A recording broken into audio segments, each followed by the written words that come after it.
예, 우리가 살면서 이것은 하나님의 영광을 위한 일이라 하더라도 내 뜻대로 하면 그게 죄가 된다는 사실을 알아야 됩니다. 우리가 이제 드리는 복음성가 중에 주님의 뜻을 이루소서 이런 복음성가도 있고요. 주님 뜻대로 살기로 했네. 주님 뜻대로 살기로 했네. 이 복음성가도 있습니다. 이 찬송이 주는 의미는 악한 일, 그런 일은 내 삶 속에 없어야 된다라고 하는 그런 뜻도 있지만 선한 일도 내 뜻대로 하면 안 된다는 것을 내포하고 있는 겁니다. 이 찬송은 선한 일이라도 하나님의 뜻이 아니라면 자기의 뜻을 삼가야 하고 하나님의 말씀에 자기 삶을 맞춰가야 한다는 거예요. 아무리 선한 일이라도 그것이 하나님의 뜻이 아니라면 멈출 수 있어야 한다고 하는 겁니다. 우리가 주의 일을 한다고 해서 꼭 칭찬과 축복을 받는 것은 아니에요. 오히려 악한 일을 멈추면서 주의 뜻대로 살 때 그것이 더 큰 칭찬과 축복이 올 때가 많은 겁니다. 사울은 이제 아말렉과 전쟁하면서 당시 자신의 선함을 드러냅니다. 왜? 아말렉 왕 아각과 그리고 이제 선남 선녀들을 살려두고 그리고 많은 짐승떼를 살려줍니다. 어떻게 보면 왕으로서는 선을 베푸는 거죠. 그러나 그것은 하나님의 뜻은 아니었어요. 내 뜻은 선하고 내 뜻이 거룩하고 내 뜻이 정결한 것 같지만 하나님 말씀대로 사는 것이 거룩하고 정결하고 그것이 올바른 것입니다. 결국은 사울 왕은 사무엘 선지자로부터 아주 엄중한 하나님의 말씀을 듣게 되는데 사무엘상 15장 22절 23절에 보니까 사무엘이 이르되 여호와께서 번제와 다른 제사를 그 목소리 청종하는 것을 좋아하신 같이 좋아하시겠나이까. 순종이 제사보다 낫고 듣는 것이 수양의 기름보다 나으니 이를 거역하는 것은 점치는 죄와 같고 완고한 것은 사신 우상에게 절하는 죄와 같음이라. 왕이 여호와의 말씀을 버렸으므로 여호와께서도 왕을 버려 왕이 되지 못하게 하셨나이다 하니. 예. 분명 선의를 베푼 거 아니에요. 적국의 왕을 살려주고 선난 섬녀를 살려두고 많은 양떼 소떼를 살려주고 선의를 베푼 거지만 하나님의 말씀대로 살지 않았기 때문에 그것이 악이 된다는 거예요. 선을 행함으로 악을 만들 필요가 없는 거예요.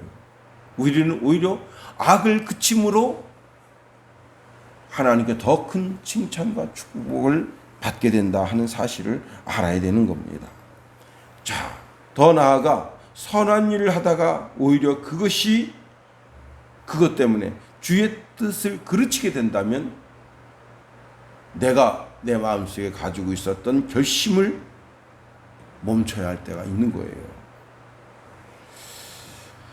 사도 바울은 이제 갈라디아서 6장 9절에 우리가 선을 행하다 낙심하지 말지니 포기하지 아니하면 때가 이름에 거두리라 말씀하십니다. 데살로니가후서 3장 13절 말씀에도 보면 형제들아 너희는 선을 행하다가 낙심하지 말라 말씀합니다. 오늘 본문에 보면 다윗이 선한 일 중에 최고 선한 일을 그 한 가지를 하겠다고 마음을 먹었습니다. 그러니 나단 선지자도 크게 칭찬하고 거침없이 꺼리낌 없이 그 일을 추진하도록 하세요라고 말합니다. 그러나 하나님의 명령이 떨어졌어요. 선한 일임에도 불구하고 절대적으로 그 일을 하면 안 된다 말씀하셨습니다. 우리가 오늘 본문에 있는 말씀을 통해서 세 가지를 한번 살펴봅니다. 다윗은 자신의 최고 선한 일, 거룩한 일, 영광스러운 일은 하나님의 성전을 짓는 일이라고 생각했습니다. 그래서 자기가 하나님의 전을 지어드려야겠다는 마음을 먹었어요. 그런데 하나님은 그것을 만류하셨습니다. 우리가 하나님 백성으로 거룩한 뜻을 품는 게 얼마나 아름다워요. 거룩한 일을 행하는 것이 또 얼마나 마음 아름답습니까? 존 칼빈은 이런 말을 했어요. 성경이 가는 곳까지 가고 멈추는 곳에서 멈춰야 한다. 그렇게 말했습니다. 이걸 약간 변형해서 성경이라는 단어를 하나님이라는 단어로 치환해서 읽어보면, 자, 하나님이 가라는 곳까지 가고 멈추는 곳에서 멈춰야 한다라고 읽을 수가 있습니다. 다윗은 하나님의 임재의 상징인 궤를 자신이 마련한 장막에 모셨습니다. 그런데 그때 당시에 히람이 다윗궁을 백향목으로 지었습니다. 최고의 기술로 만든 궁이죠. 그 궁에는 백향목, 향나무, 여러분 향나무 그 냄새, 야, 깨볶는 집 옆에 가보세요. 야, 그 깨향, 아우, 먹진 않았지만 향만 맡아도 배부른 것 같아요. 시장 바닥에 한번 가보세요. 야, 점심때 돼서 그 진짜 누룽지밥 있잖아요. 누룽지밥. 야, 누룽지가 살살 익는 냄새만 맡아도 얼마나 구수한지 몰라요. 그런데 자기 집에서 이렇게 건너편에 보면 시온소에 하나님의 성소가 있는데 초락이 짝이 없어. 천조각으로 만든 거예요. 천조각. 그리고 천도 요즘 같은 막 이렇게 그냥 진짜 천이 굉장히 아름다운 게 많잖아요. 빤빤하고. 근데 이때는 뭐 이 기술력이라는 거에 형편없잖아요. 그러니 아무리 정교하게 만들었을지라도 멀리서 이렇게 보면 초락이 누더기집 같아요. 누더기집. 하나님의 집이 누더기집 같아요. 자, 그래서 다윗 왕이 최고의 마음을 먹습니다. 나는 백향목궁에 거하거늘 여호와의 언약궤는 휘장 안에 있도다 단식하면서 최고 좋은 집을 지어드려야 되겠다. 자기 자신이 살고 있는 백향목궁과는 비교될 수 없을 정도로 아름답고 견고하고 멋진 집을 지어드려야지. 그렇게 말하면서 자기 속에 속내를 나단 선지자한테 이야기했더니 나단 선지자가 뭐라 했습니까? 하나님이 왕과 함께 계시니 마음에 있는 바를 모두 행하소서. 왕 마음대로 하세요. 그거예요. 자, 나단 선지자 보기에도 그건 참 아름다운 일처럼 보입니다. 그런데 여기서 주의할 것이 있어요. 나단 선지자가 하나님의 말씀 듣고 그 일 마음껏 하세요. 그렇게 한 게 아닙니다. 그 일 전체를 놓고 보니까 그 하나님을 위해서 아름답고 선하고 귀하고 영광스러운 일이구나. 그러니 왕이 왕 마음껏 하세요. 그렇게 한 거예요. 여러분, 주의 종의 말이라도 잘 구별해서 들어야 할 때가 있는 거예요.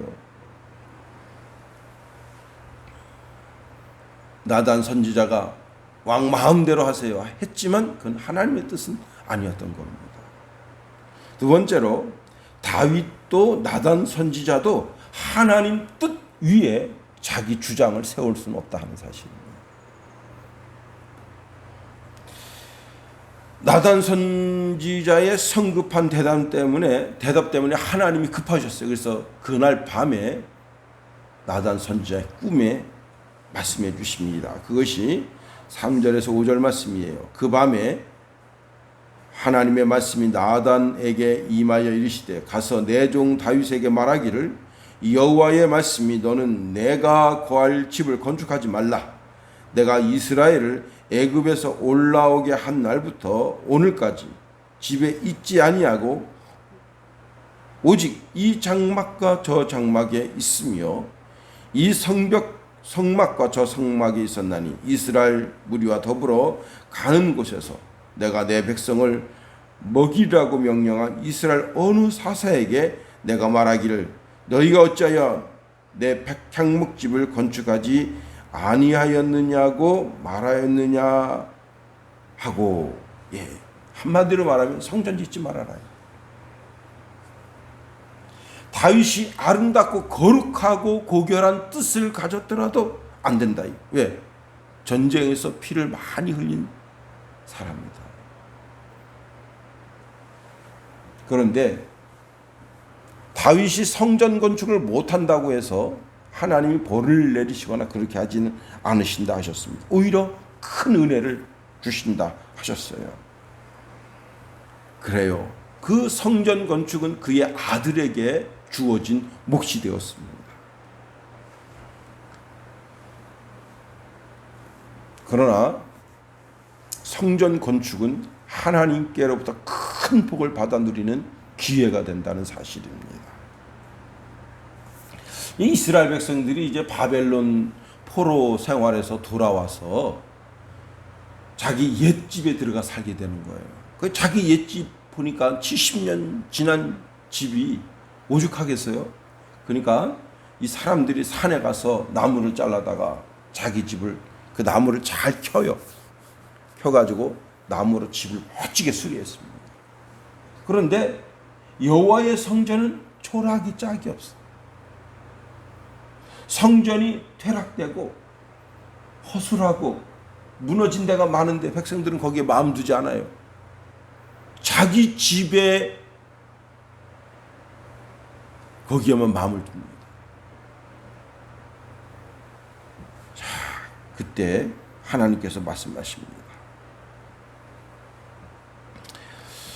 학개서 1장 4절에 보니까 이전이 황무하였거늘 너희가 이때에 편벽한 집에 거하는 것이 가냐 말씀하셨습니다. 자, 농사꾼들이 열심히 씨를 뿌려요. 많은 씨를 뿌렸지만 거두는 게 없어. 수입이 적어. 배불리 먹어도 배부름을 모르겠어. 마음에 흡족함이 없고 오히려 마음에 결핍함이 가득합니다. 열심히 일했는데 구멍난 전대에 돈이 들어가 있는 것처럼 다 빠져나가요. 그때 하나님께서 다시 명령하십니다. 학개서 1장 8절에 보니까 너희는 산에 올라가서 나무를 가져다가 전을 건축하라. 그리하면 내가 그로 인하여 기뻐하고 또 영광을 얻으리라. 나 여호와가 말하였느니라 말씀하십니다. 이스라엘 백성들이 그 말씀 듣고 산에 올라가서 나무를 잘라다가 주의 전을 지어드립니다. 그때부터 그 집에, 그 주머니에, 그 마음에 즐거움과 기쁨과 만족함이 있었다 하는 거예요. 주의 전을 지어드리는 것은 참으로 영광되고 복된 겁니다. 자, 하나님께서 다윗에게 말하기를 네 아들이 성전을 건축하게 될 것이다. 그렇게 말씀하셨어요. 11절 말씀 보세요. 11절. 내 생명의 연한이 차서 내가 조상들에게로 돌아가면 내가 내 뒤에 내 씨 곧 내 아들 중 하나를 세우고 그 나라를 견고하게 하리니 그랬습니다. 자, 다윗이 죽고 난 다음에 하나님이 한 씨를 세우겠다는 거예요. 여기 11절에 말씀하고 있는 내 아들 중 하나는 솔로몬이죠. 그런데 이 말씀은 이중적이고 복합적인 의미가 있어요. 예. 그러니까 여기서 솔로몬을 말하고 있지 않을 수도 있다는 거예요. 여기. 11절에 내 아들 중 하나는 바로 예수 그리스도를 상징한다. 솔로몬이면서 이중적이라 했어요. 제가 이중적인 의미다. 복합적인 의미를 가지고 있다. 이 내 아들 중 하나는 솔로몬이면서 동시에 누구를 가리키느냐? 예수 그리스도를 가리킨다. 솔로몬은 이 땅에 있는 성전을 완성하지만 예수 그리스도는 하늘 성전을 완성한다. 이게 이중적이고 복합적이라는 의미입니다. 더 놀라운 것은요, 12절 말씀 보세요. 그는 나를 위하여 집을 건축할 것이요 나는 그의 왕위를 영원히 견고하게 하리라. 예. 여기서 그는 나를 위하여 집을 건축할 것이요. 집은 솔로몬이 건축하게 될 성전을 가리킵니다. 그런데 이게 이중적이고 복합적이라고 그랬잖아요. 제가 이것은 예수 그리스도를 통해서 완성할 하나님의 나라를 상징하는 겁니다. 그런데 여러분 13절 14절 말씀 보세요. 참 제가 어제 설교 준비하면서 얼마나 큰 영적인 감동을 받았는지 몰라요. 13절 나는 그의 아버지가 되고 그는 나의 아들이 되리니 나의 인자를 그에게서 빼앗지 아니하기를 내가 내 전에 있던 자에게서 빼앗음과 같이 하지 아니할 것이며 내가 영원히 그를 내 집과 내 나라에 세우리니 그의 왕위가 영원히 견고하리라 하셨다 하라. 예. 다윗에게 허락하신 최고의 말씀 중에 뭐냐? 오늘 본문 13절 상반절에 나는 그의 아버지가 되고 그는 나의 아들이 되리니 라고 하는 말씀입니다. 다윗 왕조를 영원하게 하시겠다. 그 말씀도 귀하지만 그것보다 더 귀한 것이 뭐예요? 하나님의 아들이 되는 거예요. 누가? 솔로몬이. 그런데 이게 이중적이고 복합적이라고 했잖아요. 그리스도는 하나님의 아들인 거예요.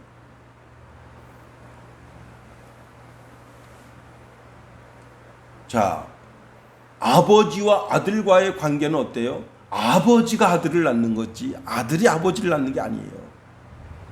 그죠? 이처럼 하나님께서 다윗 왕조를 낳아주시고 하나님께서 그 솔로몬을 자기 양자로 삼으시는 거예요. 이 세상에 있는 모든 믿음의 사람들을 다 하나님의 양자입니다. 그죠? 영접하는 자고 그 이름을 믿는 자들에게는 하나님의 자녀가 되는 권세가 있다고 했어요. 다 양자예요. 양녀 양자가 된 거예요. 그런데 그리스도는 뭐예요? 하나님이 낳으신 아들이시다. 그 다음에 아버지와 아들과 관계는 분리할 수가 없어요. 세상에 그 어떤 것으로도 그 관계를 잘라낼 수가 없어. 아들이 아주 못된 놈이에요. 그래가지고 내 족보에서 파낸다 그래도 족보에서 팔 수 있을지는 몰라요. 그러나 그 관계는 무너지지 않는다. 그 다음에 아들은요, 아버지의 모든 것을 상속한다. 아들은 아버지의 모든 것을 물려받을 첫 번째 책임이 있는 거예요. 저는 이 말씀을 보면서 참 성전 하나 지어드리는데 이렇게 큰 복을 받는구나.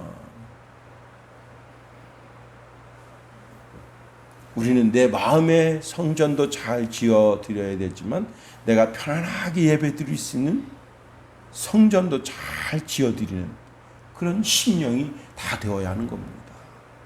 오늘도 우리가 하루를 진행합니다. 아무리 거룩하고 선하고 그 목적과 뜻이 아름다워도 하나님 말씀보다 앞설 수는 없다 하는 거예요. 늘 하나님 말씀 제일주의로 살아가는, 그리고 여러분 생에 꼭 하나님의 성전을 지어드리는, 그래서 하나님께 이런 엄청난 축복과 은혜를 받아 누리는 주의 백성 되기를 예수님의 이름으로 축원해 드립니다. 주기도문 하겠어요. 하늘에 계신 우리 아버지, 아버지의 이름을 거룩하게 하시며 아버지의 나라가 오게 하시며 아버지의 뜻이 하늘에서와 같이 땅에서도 이루어지게 하소서. 오늘 우리에게 일용할 양식을 주시고 우리가 우리에게 잘못한 사람을 용서하여 준 것 같이 우리 죄를 용서하여 주시고 우리 시험에 빠지지 않게 하시고 악에서 구하소서. 나라와 권능과 영광이 영원히 아버지의 것입니다. 아멘.